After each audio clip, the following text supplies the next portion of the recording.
Hello students, welcome to PCM maven. तो देखो, हम लोगों ने क्लास 9 तारक अग्रवाल का सर्कल चैप्टर स्टार्ट कर दिया था। ठीक है, हम लोगों ने एक्सरसाइज 12A का क्वेश्चन नंबर 8 तक समझ लिया था, सब चीज़ें हम लोग कर लिए थे। ठीक है, अब हम लोग क्वेश्चन नंबर 9 समझेंगे। इस वीडियो में मेनली मैं 9 और 10 आपको समझाऊंगा। ठीक है, दोनों इंपॉर्टेंट क्वेश्चन है। थ्योरम अगर आप लोग पढ़े हैं तो बन जाएगा आसानी से। चलो तो स्टार्ट करते हैं। अगर आपको थ्योरम्स नहीं पता है तो मेरे पिछले वाले वीडियोस पे जाके देख लीजिए, मैंने प्लेलिस्ट में ऑलरेडी डाल चुका है। ओके, चलो स्टार्ट करते हैं। तो क्वेश्चन नंबर 9 में बोल रखा है, ठीक है, कि एक सर्कल में ओ एक सेंटर दे रखा है। ठीक है, चलो मैं आपको बुक से ही दिखा देता हूँ। देखो, तो क्वेश्चन नंबर 9 में क्या है, in the given figure O is the centre of a circle. O जो है ना सेंटर है सर्कल का।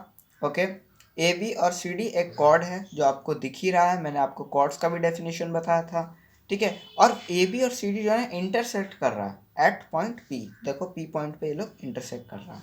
ठीक है, और जो है ना पीओ जो है, पीओ जो लाइन यहाँ पे बना रखा है वो बाइसेक्टर है। ठीक है, किसका? बीपीडी एंगल का। बीपीडी मतलब देखो तुम कि ये जो एंगल है ना पूरा, ये तुम्हें दिख रहा होगा, ये पूरा एंगल जो है ना बाइसेक्टर है, सॉरी बाइसेक्ट है पीओ के द्वारा।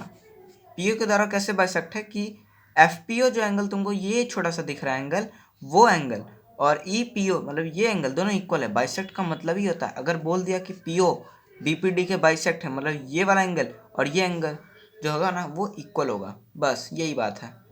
ठीक है, तो हमें प्रूफ करना है A B equal to C D. चलिए देखिए फिगर में देखना कि ये एंगल और ये एंगल इक्वल है। ठीक है, समझ गए, क्योंकि पीओ बाइसेक्टर है एंगल बीपीडी का। हमको प्रूफ करना A B equal to C D. इस फॉर्मेट में आप लोग लिखेगा, कोई नंबर काटने से नहीं रोकेगा, सॉरी कोई भी बंदा नंबर नहीं काटेगा। चलो देखो, तो हम लोग बनाते हैं। अच्छा, एफ पी ओ जो है ट्रायंगल है और ई पी ओ भी एक ट्रायंगल है, इसको कॉन्ग्रेंट मानो। सर क्यों कॉन्ग्रेंट करें? कॉन्ग्रेंट करने के लिए, सॉरी क्यों कॉन्ग्रेंट करें, तो देखो कॉन्ग्रेंट क्यों करें इसका जवाब मैं थोड़ा सा आगे बस कॉन्ग्रेंट कर लेते हैं उसके बाद दूंगा। पहले कॉन्ग्रेंट कर ले, ठीक है। In triangle F P O, triangle को आप किसी भी तरह से लिख सकते हो, एंड ट्रायंगल अब एफ पी ओ लिखे हो तो इधर भी जो है ना कॉरस्पॉन्डिंग लेंगे। जैसे ये एफ पी ओ लेंगे तो ये नहीं ई ओ ई पी लिख लेंगे, हम लोग यहाँ पे ई पी ओ लिखेंगे। ये कॉन्ग्रेंसी का रूल है, अगर आपने कॉन्ग्रेंसी पढ़ा तो आपको पता होना चाहिए। तो एफ पी ओ और यहाँ पे ई पी ओ, समझे। तो एफ पी ओ में देखो ओ पी कॉमन है, मतलब दोनों साइड ओ पी है तो कॉमन है, एक तो हम लोग ये लिख लिए हैं। अच्छा, एक और बात कि जब भी सेंटर से कोई लाइन कॉर्ड पे गिरता है तो वो 90 डिग्री बनाता है, बिल्कुल। और इस पे भी सेंटर से गिर रहा है तो ये भी 90 डिग्री बनाएगा, लेकिन यानी कि ये एंगल और ये एंगल इक्वल है तो कर दो angle O F P equal angle O E P. Okay, कैसे? तो लिख देना बिकॉज ऑफ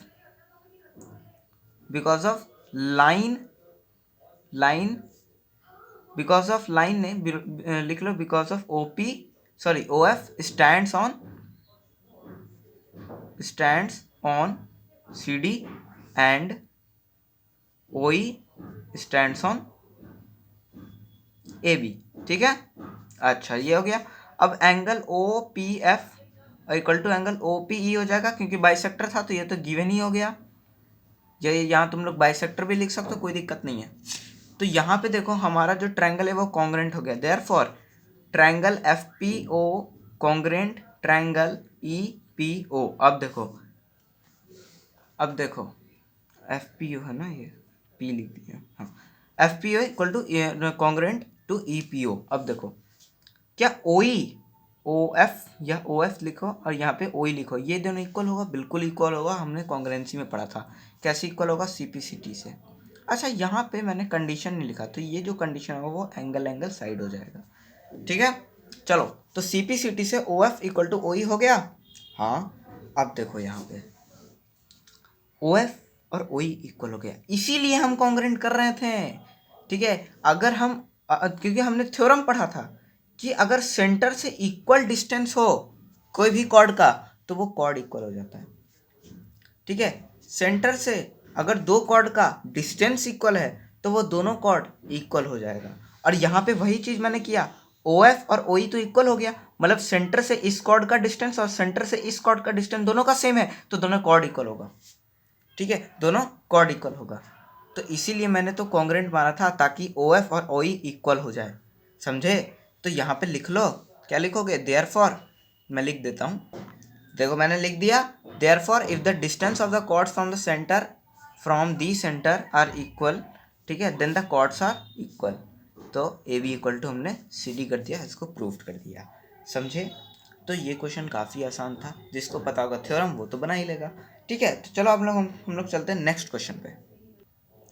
तो देख सकते हैं आप लोग क्वेश्चन नंबर 10 में क्या बोल रखा है, proof that the diameter of a circle perpendicular to one of the two parallel chords of a circle is perpendicular to the other and bisects it। ध्यान से समझना, एकदम ध्यान से, क्या बोल रखा है, proof that the diameter of a circle, मतलब सर्कल है उसका डायमीटर है, ठीक है, proof that the diameter of a circle perpendicular to one. अब वो जो डायमीटर है ना, वो एक पे परपेंडिकुलर है one of the two parallel chords, मतलब फिर से एक सर्कल है, एक सर्कल है, ठीक है, दो गो पैरेलल कॉर्ड्स हैं, और दो पैरेलल कॉर्ड्स में एक पे जो डायमीटर है वो बताएं परपेंडिकुलर है। ठीक है, लेकिन दोनों जो कॉर्ड है वो पैरेलल है, एक पे जो डायमीटर है ना वो परपेंडिकुलर है। अच्छा, हमें प्रूफ करना है कि जो दूसरे पर भी वो परपेंडिकुलर हो, ठीक है, और बाइसेक्ट हो, हमें ये प्रूफ करना है। चलो करते हैं प्रूफ। तो देखो मैंने यहाँ गिवन और टू प्रूफ लिख दिया है सॉरी, तो देखो ये मैंने सर्कल बना दिया है, दो पैरेलल कॉर्ड्स बना दिए हैं। अब ये जो डायमीटर है एम एन, वो ए बी पे मैंने 90 डिग्री कर दिया, क्योंकि बोला हुआ एक पे परपेंडिकुलर है, तो इस पे मैंने 90 डिग्री कर दिया, और इस पे ये दोनों पैरेलल है लेकिन, और इस पे हमें प्रूफ ही करना है। ठीक है, तो मैंने इस तरह का डायग्राम बना दिया और गिवन लिख दिया है। प्रूफ में ओ हमें प्रूफ करना है कि जो ओ एफ है वो परपेंडिकुलर है सी डी पे, और सी एफ जो है ना वो एफ डी के इक्वल है। तो अब हम लोग यहाँ पर सारी चीज़ें कर दी हैं, अब प्रूफ देखते हैं।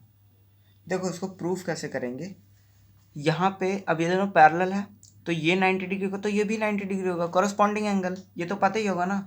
ठीक है, और ये अगर 90 डिग्री हो गया तो भाई कुछ नहीं करना है, सीधा सी एफ और एफ डी इक्वल हो जाएगा, सीधा वो बाइसेक्ट हो जाएगा ना सीधा, इसीलिए वो इक्वल हो जाएगा। ठीक है, अगर हम अच्छे से बोले तो देखो A B C D parallel chords है, ठीक है। अच्छा, ओ ई बी वो 90 डिग्री है और ये दोनों पैरेलल है, तो पैरेलल है तो कॉरस्पॉन्डिंग से ओ एफ डी भी 90 डिग्री होगा, कॉरस्पॉन्डिंग एंगल से पढ़े होंगे हम लोग। अच्छा, तो यहाँ से प्रूफ होता है कि ओ एफ पैरेलल है सी डी के, अब सेंटर से आ रहा है तो बाइसेक्ट तो करेगा ही। तो चलो इसको लिख लेता हूँ मैं, क्या लिखेंगे, तो देखो सिंस ऐसे देते हैं A B parallel to C D, तो देयरफॉर एंगल ओ ई क्या था मैं देख लेता हूँ पीछे, तो ओ ई बी इक्वल होगा ओ एफ डी के बाई कोरस्पॉन्डिंग एंगल।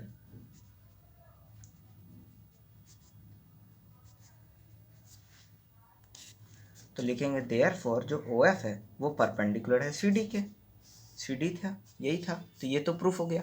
और सेंटर से आ रहा है तो ओ एफ सॉरी तो जो सी एफ होगा वो एफ डी के तो इक्वल होगा ही, तो ये दोनों क्या हो गया, प्रूफ हो गया। बहुत आसान सा क्वेश्चन था, तुरंत हो गया। ठीक है, तो आज के लिए इतना ही, इस वीडियो के लिए इतना ही।